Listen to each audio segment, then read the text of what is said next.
L'apôtre Paul avait à peine commencé cette épître aux Éphésiens et tout juste donné libre cours à cette révélation retenue en lui-même qu'il a emmené ses lecteurs et a remonté tout le temps passé, les introduisant dans ce qu'il a appelé avant la fondation du monde. C'est le langage qu'il a utilisé plus d'une fois, avant les temps éternels, avant tous les siècles, de Timothée 1,9, Tite 1,2.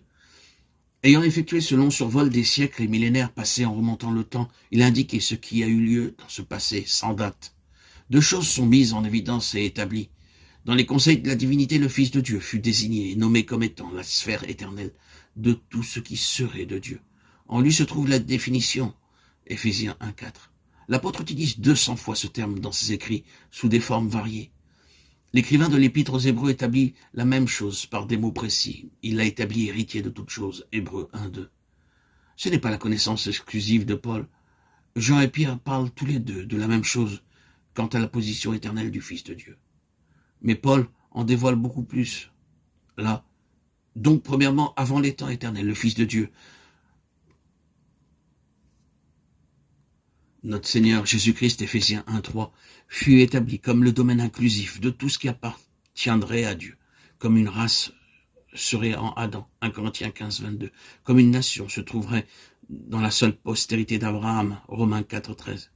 Et comme la moisson se trouve dans le simple grain de blé, de même le Fils de Dieu serait le contenu de tout ce qui serait en fin de compte de Dieu. De même l'apôtre associe les personnes à la personne. Il nous a élus en Dieu. Ceci était inclus dans les délibérations divines. Ce concept ne nous est pas inconnu. Jésus lui-même en a fait référence à cause des élus. Au point de séduire, s'il était possible, même les élus. Matthieu 24, 22, 24. Et Dieu ne fera-t-il pas justice à ses élus? Luc 18, 7. Pierre emploie aussi ce terme, 1 Pierre 1, 2. Dans ses conseils éternels, un peuple, un corps, une nation fut établie et assurée, qui devait précisément exister pour justifier la place du Fils. Non, nous n'allons pas nous lancer dans une discussion à propos de la prédestination. Tout ce que nous dirons simplement à ce sujet est que deux choses gouvernent cette question de l'élection divine. La première, elle est corporative, c'est un corps. Et tout comme un corps physique fut préparé pour le Fils de Dieu dans l'incarnation, tu m'as formé un corps, Hébreux 10, 5. De même un corps corporatif lui fut préparé. Cela était aussi essentiel qu'il l'est pour un esprit de revêtir en fin de compte un corps. L'autre chose qui gouverne est que cette élection ne concerne pas le salut bon gré mal gré, mais un dessein. Ceci est fondamental dans toute cette épître aux Éphésiens. Voyez combien le dessein éternel a une place large et puissante dans la pensée de Paul et dans ses écrits. C'est ce dessein qui détermine tant les voies de Dieu. Les exhortations, les admonitions, les encouragements, les avertissements, les supplications sont tous en relation avec son dessein dans le salut. Combien de choses immensément nombreuses se trouvent liées à cet écartement du voile sur ses conseils éternels. D'eux viennent les délibérations et les activités de Dieu. Celui qui opère toutes choses d'après le conseil de sa volonté, selon le bon plaisir de sa volonté. Éphésiens 1, 11. Voyez également Romains 8, 23, 30, 28, 30.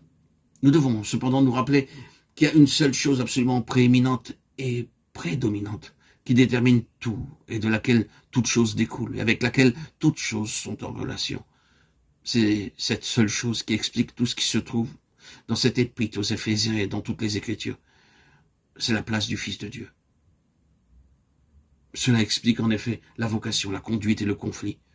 Ceci donc, dans l'éternité passée et depuis lors, se dresse au-dessus de tous les temps et de l'éternité à venir, avec temps déterminant, gouvernant toutes choses.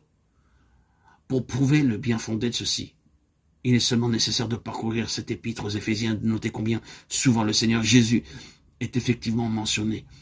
Son nom personnel est mentionné quelques 44 fois. Outre cela, notez les nombreux pronoms et adjectifs se rapportant à lui.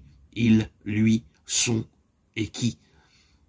Il a souvent été dit que le critère par lequel une vérité ou une erreur dans quelques systèmes d'enseignement religieux est déterminé est la place qu'il accorde au Fils de Dieu Jésus-Christ.